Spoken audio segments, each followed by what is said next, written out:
It's always taking. Hello, everybody on YouTube. I think we are live. You never really know. I am Claudia Mühlenweg. I am the creator of the Natural Clear Vision Method. I'm a natural vision teacher, and this is my live show. Every week I go live here, and I'm bringing on amazing guests, and this week is no different. My friend that I actually just met recently, Dr. Chloe Weber, is my guest, and I will bring her on stage. Let me bring her on. So welcome, Chloe. I'm so excited to have you. You're still muted. You're still muted, Chloe.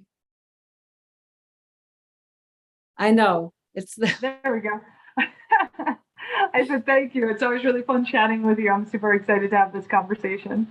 Yeah, and so Chloe and I met at the biohacking conference in Los Angeles, Dave Asprey's conference. And you were one of those people, like, you have that shining light, and I felt like an immediate connection with you. Like, like some people, you just feel that, and you just radiate what you do in your work and what you teach. And just for everybody watching, you're a Chinese medicine, a doctor of Chinese medicine and acupuncture.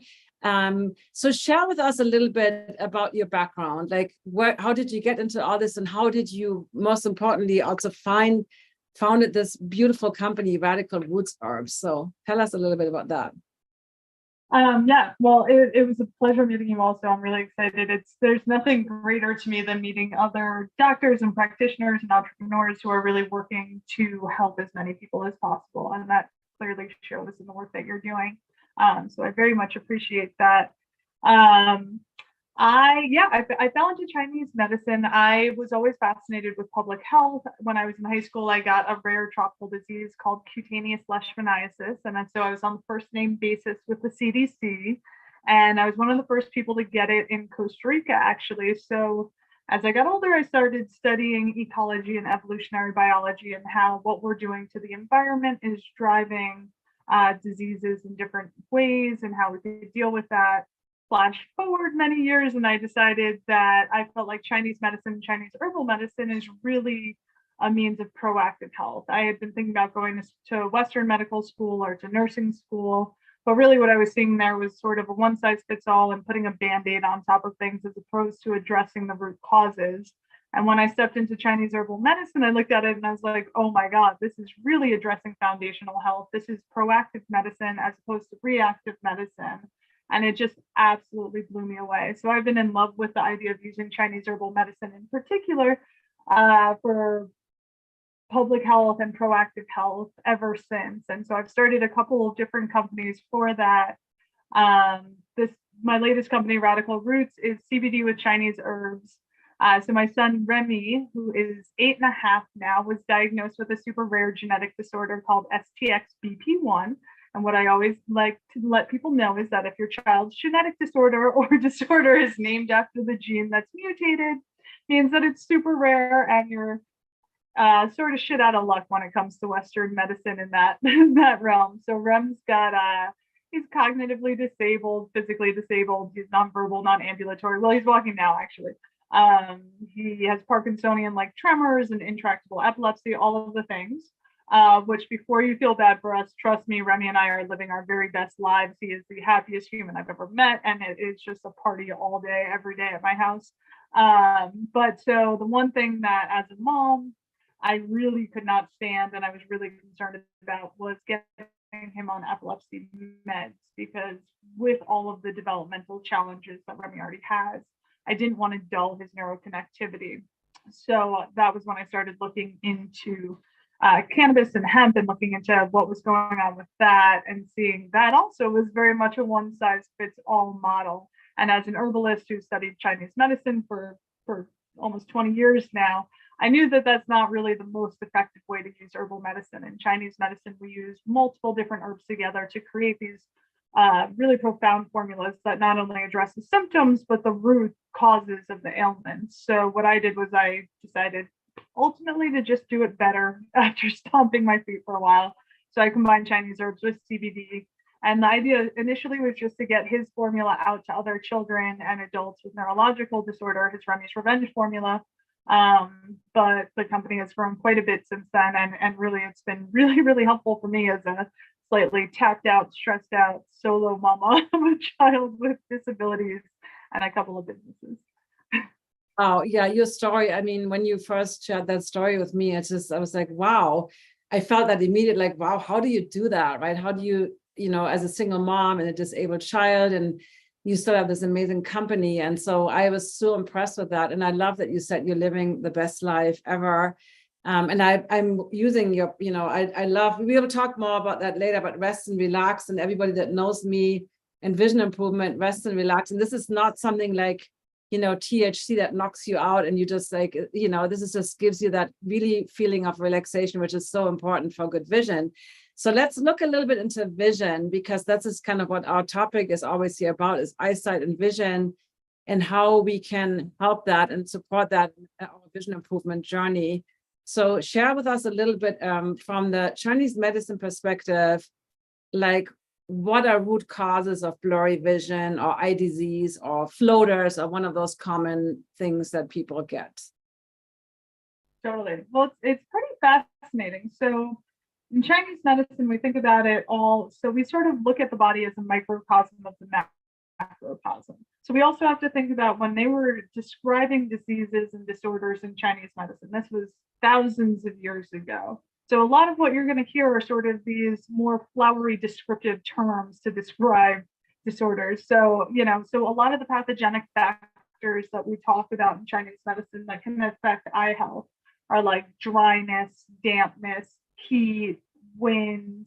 And those are the pathogenic factors that can affect the body in various different ways, but they all affect the eyes in different ways also. So it seems very simple, but as you get into Chinese medicine, it gets more complex and also more simple. But if you think about it sort of like logically, so like heat, you're going to see more inflammatory disorders, red eyes. So heat can be caused by multiple different things. It could be an infection. It could be heat that's coming from internal issues like stress. It can be heat from, wind attack. So wind disorders are more acute disorders. So heat and wind are the two pathogenic factors in Chinese medicine where you're going to have a quick onset of something going on, a quick change in eye health. So those are normally things that we can clear up pretty quickly, whether it's with herbs or with acupuncture, ideally a combination of both. They work very well together in order to rectify the free flow of blood and qi throughout the body, which is ultimately the foundation of disharmony. So quickly, it's heat and wind. It sounds a little muffled, at least on my end, but heat and wind is the two said. Is that correct? What you said about that? So, yeah. Is it muffled? I can put on my headset. Yeah, and then I'm curious, what does that translate? Heat and wind. What would that translate to in terms of how people talk about their vision conditions? What would that translate into? So heat and wind, typically that's going to be more inflammatory disorders. So it could be conjunctivitis, it could be red eye, it could have to do with itchy red eyes in particular, like allergy issues. But that's more sort of those acute onset things. That's not more of a degenerative thing or a long-term thing. It's more of something that's coming into the body, that's attacking the eyes very quickly, and then you want to clear them out. The other pathogenic factors are dampness. That's when you're going to see sort of more oozing eye issues, watery eyes. And then there could be dryness or summer heat. So we have all these different pathogenic factors that can sort of affect the eyes in different ways. But then we also look at the foundation of eye health in Chinese medicine. So the three organs, according to Chinese medicine, that are most tied to eye health are the livers, the kidney, and the heart. So I love that when you said, you met me and like I was shining, that's Shen in Chinese medicine. That's the spirit. So we always say that the spirit is shown through the eyes in Chinese medicine. So you can tell when you meet somebody who's really healthy and vibrant, you can see that in their eyes a lot of the time, right? So that's the Shen, that's the connection to the heart in Chinese medicine. So if you're worried a lot, if you're stressed, if you're anxious, that's going to affect your spirit, that's going to affect your eyes, that's going to affect how they're functioning. And that's what rest and relax is for. I always call that's a Shen tonic. I always call it like a big hug for your heart. Big hug for your heart. Yeah, well, because everybody, it's a formula that often people get for like anxiety or for insomnia. It's not something that's going to knock you out, so you can take it during the day. But yeah, it's really like a spirit formula more than anything else. But it's sort of hard to put into Western terms sometimes. The liver in Chinese medicine is also really tied to vision. So we talk about the liver opening up to the eyes, and this is something that Chinese medicine has talked about for thousands of years, and Western medicine has now learned that the liver does make many enzymes that the eyes use for functioning, and it's always fun watching Western medicine catch up to what Chinese medicine has known for quite a while. And how they knew this, I have no idea. I am just very fortunate to get to follow in the footsteps and stand on the shoulders of much more brilliant practitioners. But so in Chinese medicine, the liver is really in charge of the free flow of qi and blood throughout the body. So as I was saying, in our system, we're looking at really like the flow of energy throughout the body. So when there's a disturbance in that flow of energy, then you're going to see some sort of pattern of disharmony. So we don't really talk about disease, we talk about patterns of disharmony. So we all have different patterns of disharmony. You might be more prone to overthinking, or you might have weak digestion. We all just have these sort of weaknesses that are constitutional or that are environmental due to our habits and lifestyle. But so the liver helps the free flow of qi and blood throughout the body. And that not only nourishes the eyes, so it keeps them healthy, but it can also cause pathogenic factors in the eye. So what it can do is if your liver is not moving the qi correctly, then it can sort of stagnate. And so then you're going to see more irritability. You're going to see heat rising. You'll get red eyes and irritation. That's a very classical pattern. So if you're really one of those stress people, if you think about those high stress people who like are in their car cursing out at everybody with the red eyes and like, that's a very typical liver heat rising. That'll also cause some irritation to the heart and cause some anxiety as well, as you can imagine. But so the livers are very, very important. A lot of times you're going to see some of those more classical patterns like floaters or vision disturbance or blurry vision because the liver's not in free flow. That's the main pattern that you're going to see associated with eye health and eye dysfunction. And then last is the kidneys. So the kidneys are in charge of the yin and yang of the body. So everybody's probably heard of the yin and yang. We typically call it yang. It was really hard for me to start calling it yang when I started school, but it's always funny hearing people say yang now. But so the yin and yang of the body. So the yin is sort of, we can think of that as more of the female aspects of the body. It's the fluid of the body. It's like more nurturing, softness. Whereas the yang is action, it's heat, it's movement. So they work in this balance, and they're also sort of in charge of reproductive health. And they decline, the kidney qi and energy declines as we age. So that's something that we can supplement through qigong or herbal medicine, moxibustion, but it's hard to supplement kidney qi just through acupuncture. So that's why herbal medicine is really revered in sort of the anti-aging space in China. But so the kidneys, basically, if you're not making enough kidney yang, then the kidney yin will flourish and you'll see coldness attack the eyes, which is, again, a pretty acute onset situation and can cause degeneration. You can see more wateriness in the eyes because that's the kidney yin, and the yang is not sort of balancing that out with the heat and the fire. Or on the flip side, if you don't have enough kidney yin, you're going to see a lot of heat in the eyes on the other side. So you're going to see redness and dryness, and basically those eyes not being nourished in that sort of way.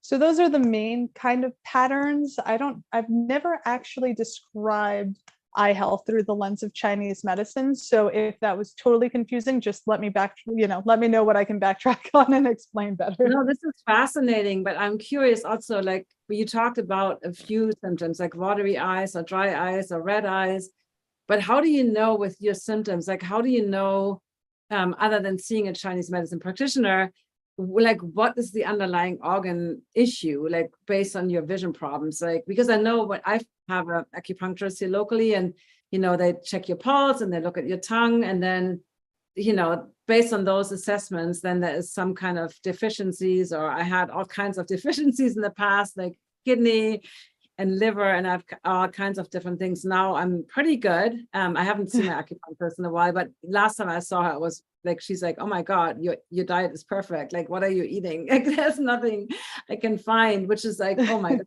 That was the biggest compliment to me in terms of like, with your diet. And I want to dive into diet in a moment, but how do you know like what vision problem is related to what kind of organ according to the Chinese model? So if you look up the organ charts, it's actually really fascinating. So each organ is associated with a different color, a different taste, a different sound, different emotion. So all of these different things. So it's really fun to actually look into, and I really encourage anybody listening to look up a 5-element organ chart in Chinese medicine and see which ones feel strong and which ones feel weak to you. But so if it's kidney qi, often you're going to see more fatigue, because that's really your foundational qi. So you're going to see more fatigue.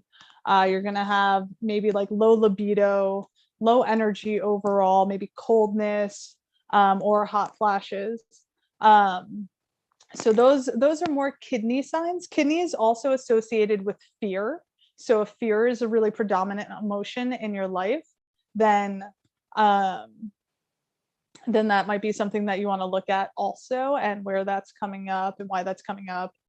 So many amazing new ways to manage some of these sort of constitutional traumas, or like foundational issues that we have that we're working through, all of us. but so kidneys, that's sort of the kidneys. Liver, if it's liver, so like liver, I often think of typical like PMS symptoms, like the irritability, the frustration. I always refer to it, for me personally, as my day of rage. It's like, it's that sort of frustration. That's what you're thinking when you come to liver. So yeah, more anger. And that again sort of leads to the stagnation, and then the heat rising and harassing the eyes. Let's see what else. Worry can also stagnate qi. So if you have more like digestive issues, that can also cause some issues with qi not flowing correctly. And worry is associated with digestive issues in Chinese medicine. So it's always best to have a practitioner. They're going to do the best job at diagnosing you. Some of us will have different opinions from others. We all have our different lens on it based on what we're seeing and who we are and how we practice, because there are many different ways of practicing Chinese medicine. But those are sort of the broad strokes. Another fun way is if you want to look up, well, I'll do it for you guys here, but don't judge me. We do tongue diagnosis, right? So there are a couple of things you can look at in your own tongue, and I'll do mine because patients always get so nervous. So I won't put you on the spot, Claudia. But so I'm going to show you guys my tongue, and then I'm going to go through some of the things that you can see on my tongue.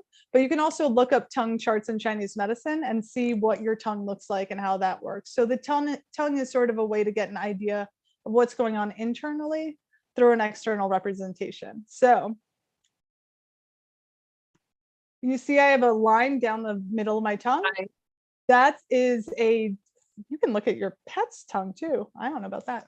Okay, you want to do yours? Yeah, so I have some kind of yellowish, but I also have been drinking coffee, so I don't know if that's related. I know, I'm drinking my tea. Yeah, so a lot of times the coat on the tongue will show if it's yellow, you might have an infection or like a cold or a flu that has heat in it. So like if you have a bad flu and you have like green phlegm, you're often going to see sort of the yellow coat on your tongue, or if you're eating stuff that's just not processing well in your stomach and causing inflammation, not good. The tip of the tongue, if that's red, which for many of us it probably is, that's going to be heart heat. Yeah. Right. Okay. So and that's what's heart that heat. The line for me, so since the line doesn't go all the way to the tip of my tongue, that's stomach issues. So that's a lot of times I see that with food allergies, which I do have quite a few of those. So a lot of times that line down the middle, that stomach issues, stomach yin deficiency. On the sides, you'll see I have, it looks like teeth marks. Oh, that's hard to see from, yeah, okay. It's a little hard to see from here, but if you see it looks like teeth marks on the side of your tongue, that's normally spleen Qi deficiency. That's also an indication of digestive disharmony and sort of worrying and overthinking, which, you know, may be an issue in my life. But the sides also, if those are red, that's more of a sign of like liver heat, liver stagnation. So check out a chart and just play with it. I mean, I would highly recommend anybody listening that you check out a tongue chart and check out a 5-element chart, just because it's really, really fun to play with. And one of the things that I think is most important for everybody to start to really tap into more than anything is sort of like, how am I feeling? Like, where am I feeling these emotions? What emotions are coming up? You know, how am I digesting things? Like, am I going to the bathroom regularly? Like, what, you know, like it's something that we are really tapped out of in our culture, to the extent that we actually have a show. I did not know I was pregnant. So, you know, it's important for us to really just start being aware of our body, and then the changes that are going on in our body and our mind as we go forward. I love that you said that, because that's what I also, you know, talk about in my programs, is about becoming aware of your vision, how it fluctuates and how it's better or worse, and not just, you know, run to the eye doctor. They just give you stronger glasses when you might have just really gone through a stressful period, maybe a breakup, maybe you moved, or, you know, whatever happened. So my question, as you were sharing about your tongue and mine, like, so basically, you know, there's this idea that we fix ourselves, right? I hear all the time, I want to fix my eyesight. And that's kind of what they sell you with LASIK. You know, it's fixed and you're done.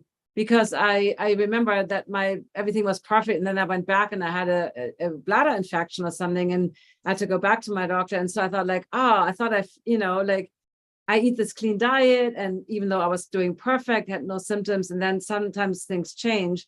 So how often would you say, you know, like, what is the maintenance for somebody to see a Chinese medicine practitioner, and not just for eye issues, but overall, like, you know, because this idea of fixing, right? It's like, it's a living, breathing organism, our bodies, our minds, right? Our souls. And it's that maintenance. And it's not like you fix it and you're done, right? How do you? Well, I mean, health is a choice with every decision that you make, you know, like, and that's ultimately how I do all that I do, is that 9 times out of 10, I'm going to make the decision that's going to lead me towards health and wellness. And it's been a journey. And sometimes that 10th time leads to a lot of tequila. It depends on the day. I'm not, you know, in any way claiming to be perfect, but it is really in the decisions that you make day to day. So with Chinese medicine, it really, really depends on what you have going on. Again, we're sort of looking for the underlying patterns of disharmony and trying to balance that.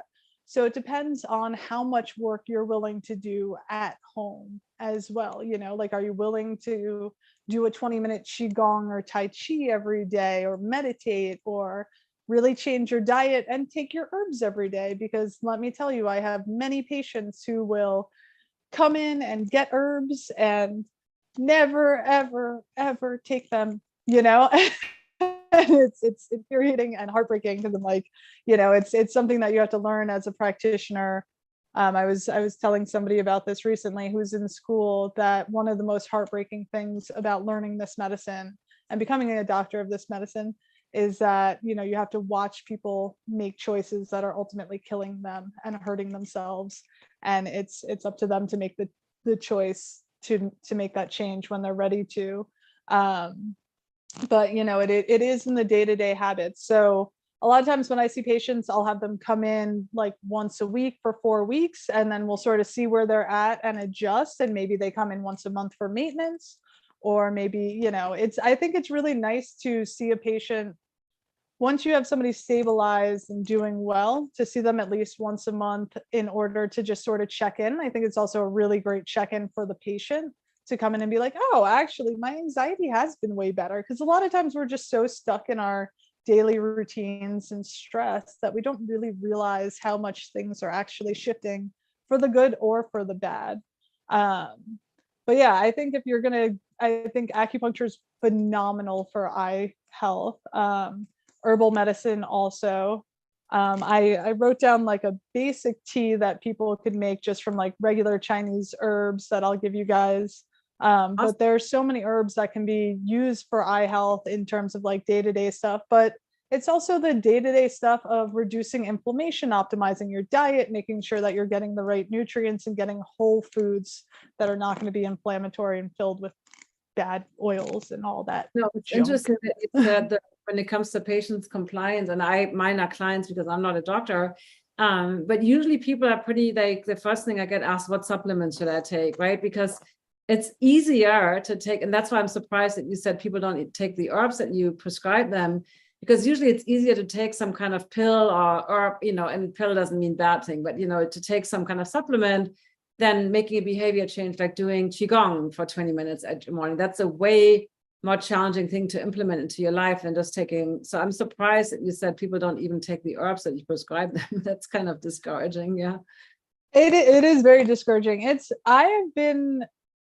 very fascinating to me to see the fear and confusion around Chinese herbal medicine.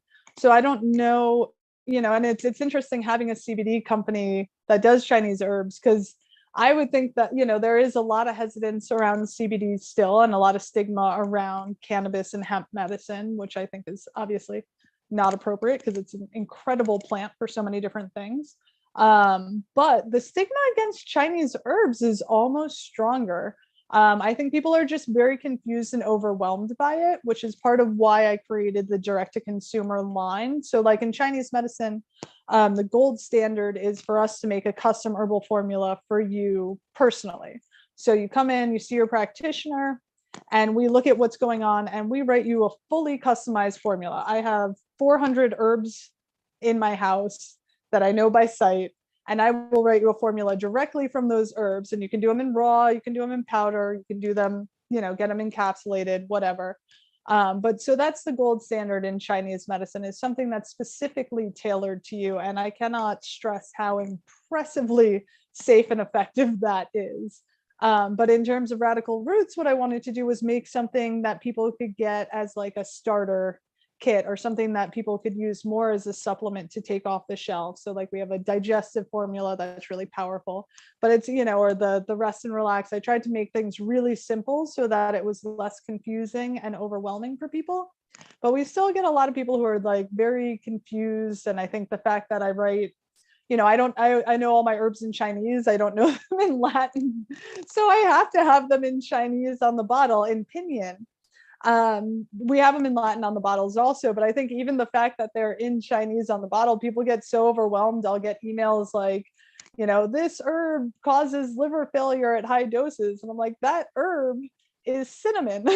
Like, so you're good, or like, it's reishi, and what we do is, since we do herbal formulas, we're only using small amounts of each herbs.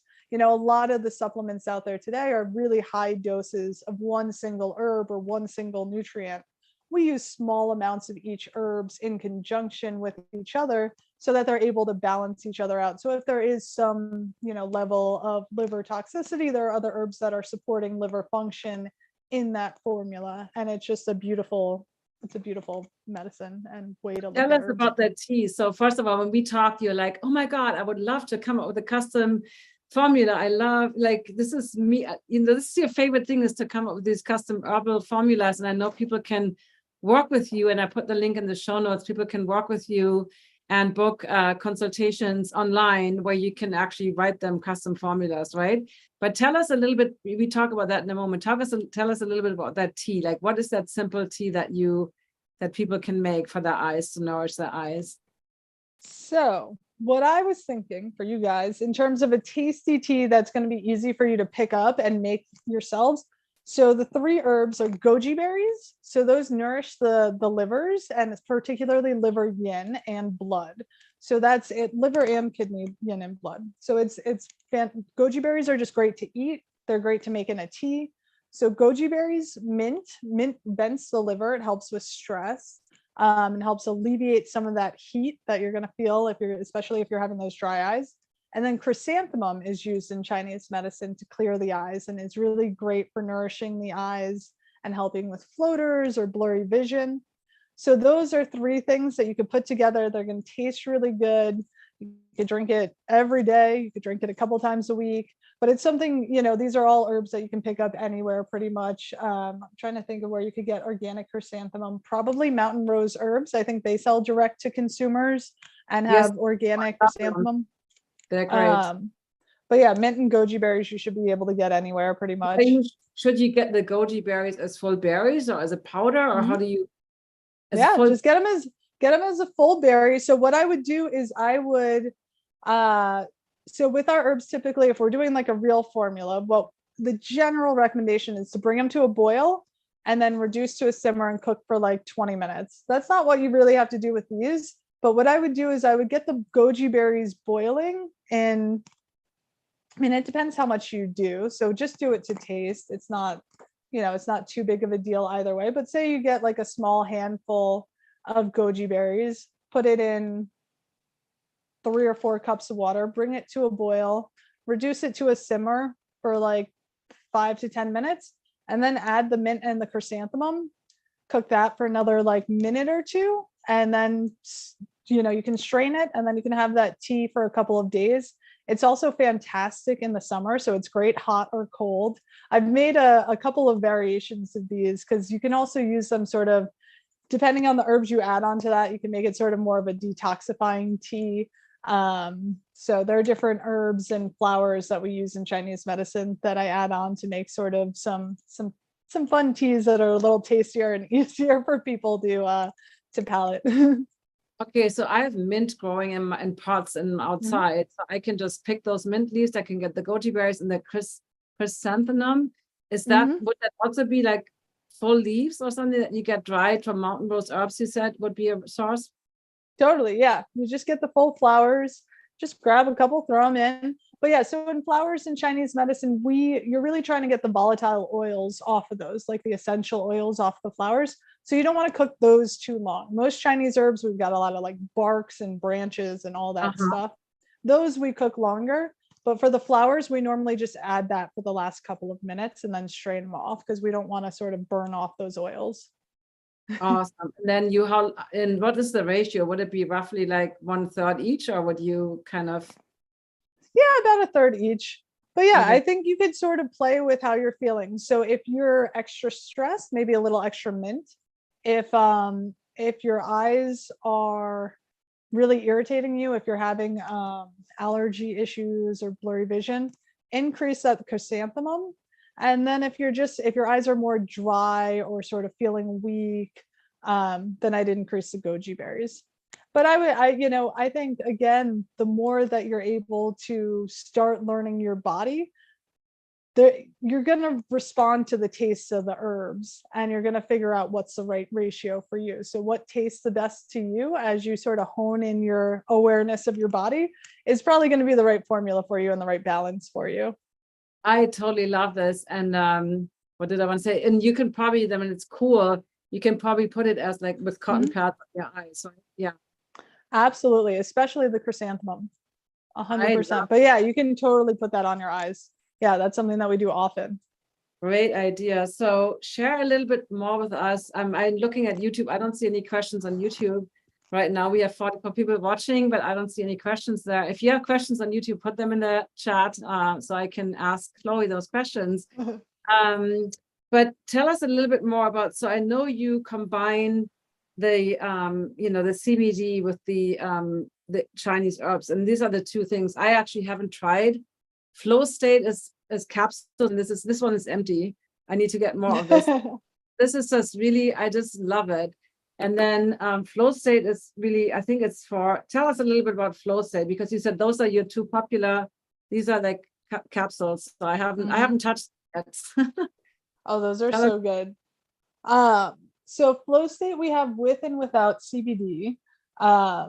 So I know you've already done an episode on CBD with eye health, but obviously CBD has great anti-inflammatory actions. It's neuroprotectant, has antioxidant actions.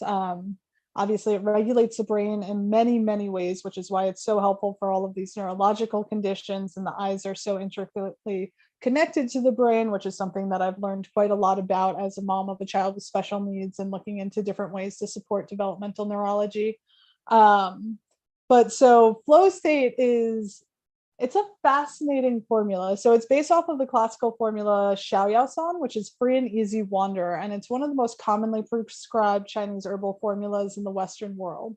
So we prescribe that typically for liver qi stagnation and blood deficiency, and also spleen qi deficiency. So basically stress and weak digestion. Which and a lot of people have, right? Literally everybody. Like, it's one of those, both of those formulas are formulas that I'm like, I would put this in the water. Like, it's amazing.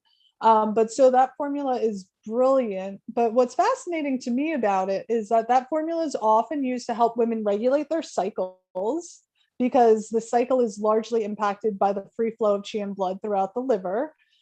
So it really has been shown to be fantastic with its anxiolytic, neuroprotectant properties, and its ability to help regulate hormones. But then my friend, Dr. Drew Pearson, started 40 years of Zen with Dave Asprey. And so he's a doctor of Chinese medicine as well. And he was studying what Chinese herbal formulas were affecting the brain. And so he showed in his brain scans that formula was increasing blood flow to the brain. So he looked at some other herbs that actually also help improve, that have been shown to increase BDNF. So we added a couple of herbs in there that help increase BDNF. What is that BDNF? Oh, sorry, brain-derived neurotrophic factor. So Okay. brain-derived neurotrophic factor helps create new neurons in the brain, new connections in the brain. CBD also does that, which is fantastic because it can help heal trauma pathways in the brain. But so that formula is really fascinating. From the lens of Chinese medicine, it's supporting liver blood, it's nourishing the blood, it's moving the liver qi, supporting digestive health, which is spleen qi in Chinese medicine. It's really just a great all-around formula, especially for women. But it's fantastic. I have so many men who are sort of obsessed with that one, because men also get very stressed and irritated, and it's fantastic. If you are going on a podcast or have a big meeting or a big day, you can sort of use it as a nootropic in that way. Awesome. So that one, and that comes with and without CBD, you said, correct? Yeah, because I know Okay. some people are still a little hesitant with the CBD, but you can't get stoned off of our products. Trust me, I've tried. You're good. It's less than 0.3% THC, which is the legal limit, although somewhat arbitrary. So there are arguments, and we could always debate, how much THC is more effective or not. But when you're looking at CBD products, you want a complete spectrum product that has just that little bit of THC in it, because it potentiates the CBD, makes it a much more effective product and much safer at much lower doses. But it's not like you're gonna get high from this. I mean, so No, I've taken like a whole bottle of it before. I actually did. I had like dental work, and I was like, do I take the aspirin? And I took a whole lot of CBD. yeah. So how many of these would you take a day? 1 twice a day is a perfectly solid dose. I take 2 twice a day, but that's because I take herbs all the time. Yeah. Okay. Perfect. I mean, either is fine, but I made it so that 1 is a good dose and 2 is a strong dose. Okay, so we have a question here on YouTube. What herbs do you recommend to alleviate eye strain and target astigmatism and double vision? And I don't know, I don't think Chinese medicine goes into refractive errors, but any thoughts on that? Interesting. So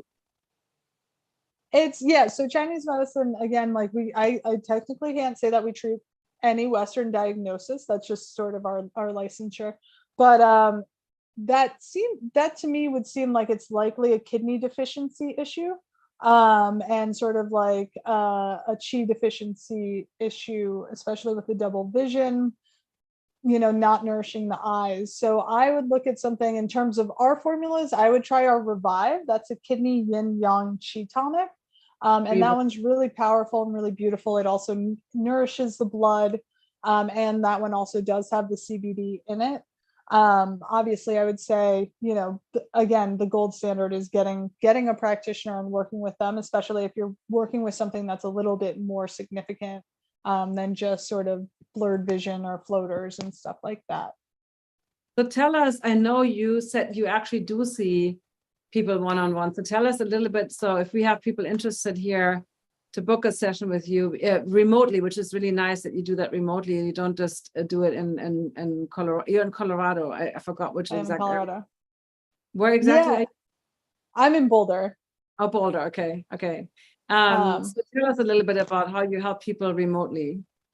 Yeah, I actually I've been working for a long time trying to figure out how we can scale custom Chinese herbal medicine. And especially over the past couple of years when everybody's been, at home and has been really fearful of, whatever viruses may be going around. And Chinese medicine, as you might imagine, has some experience of treating pathogenic factors out of China. We have about 30 classical formulas for colds and flus. We're really good at customizing our herbs to address whatever it is that's going on with you. As we saw with COVID, everybody responded very differently. Some people had the dry cough, some people had nothing, some people had headaches, some people had, lingering, blood stagnation from our lens in Chinese medicine. So that's really the beauty of Chinese medicine, is that we can get in there and we can say, this is what's going on with you, and we can address it through our lens in a really powerful and safe way. So I created a private membership association, which sort of allows me to be able to give more free advice in terms of what I can treat and how I can speak to my patients about what we are treating. It also allows me to treat people in different states instead of just being able to treat people in the states that I'm licensed in, which are Colorado and New York. So basically, if you go to Hidden Root Society, I'm just starting seeing patients again. I'm so excited about it. I love running a business, but I love being a doctor more, and I'm so excited to get to start doing this again. It's always truly such an honor to get to work with patients, and it is one of the greatest honors of my life to be able to be a practitioner of this medicine. So if you go to Hidden Root Society, I created a system. So it's sort of a monthly subscription. So you meet with me once a month. I write you your formula. You'll get that shipped to you. You take it for a month. The following month, we'll meet again. We'll modify the formula based on how you're doing, what's come up in life, what's come up in your body. And then we just sort of do that as we move on. And the idea is to build health as opposed to respond to health. So I really want to help shift that paradigm from reacting to health dysfunction to building health, day by day, as we've been talking about. I totally love that. So I need to talk to you about that. I want. And how do you do the tongue diagnosis, or how else do you help? Because obviously you can't take the pulse over Zoom, not yet, at least.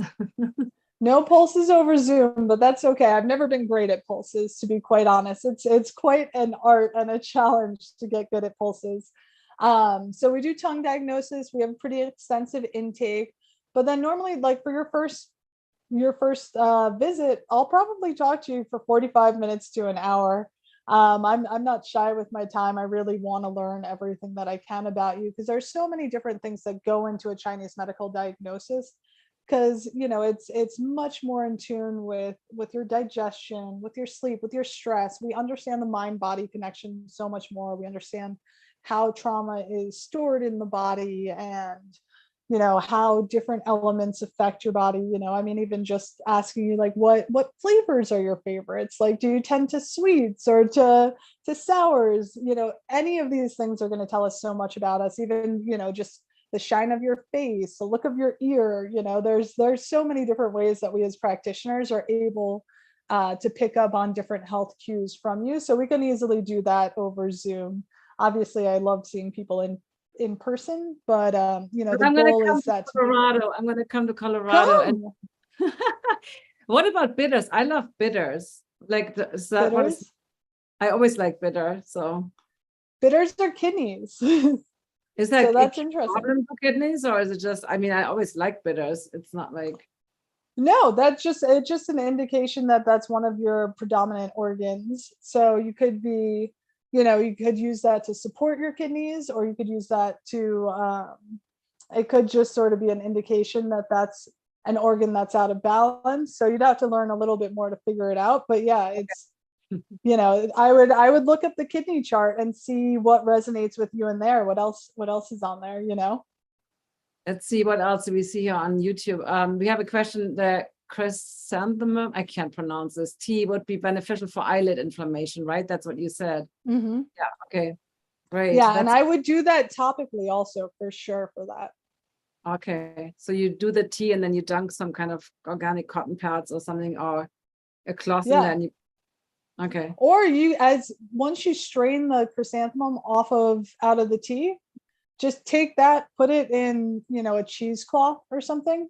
And then just make a little poultice and put it on your eyes, lie there for 20 minutes. Maybe do a meditation also to help with your stress. I like stacking my hacks as much as possible because time is always short for everybody. Yeah, no, I like that too. I'm not a fan of multitasking, but if you can, we teach something called palming where you rest your eyes, you close them. And I always say, combine that with prayer or meditation.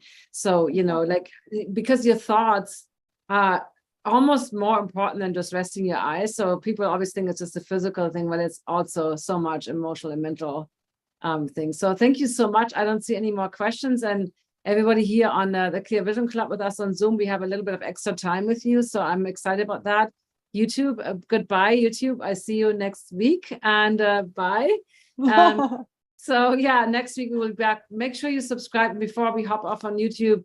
I have a free 5-day training coming up. I will put the link. Let's see if I can. It should actually be in the show notes, but I will also make sure I put it into the YouTube. So if you're not already signed up for See Better in Just 5 days, then make sure you do that now, because this is happening February 27th and it's completely free, and I'm going to be live every day. And while Chloe is not part of that, another thing, where can they find you? You're also on Instagram, right? You're tell us. I have I'm mainly on Instagram at Radical Roots Herbs, and I will be launching a podcast soon, but not quite yet. So if you want to hear about all the fun, nerdy stuff that I'm really blessed to get to do, sign up for our email list at Radical Roots at radicalrootsherbs.com, and you'll be informed of anything that else comes out. Okay, one last question before we jump off. How many times to do the tea thing? How many times would you do that per day?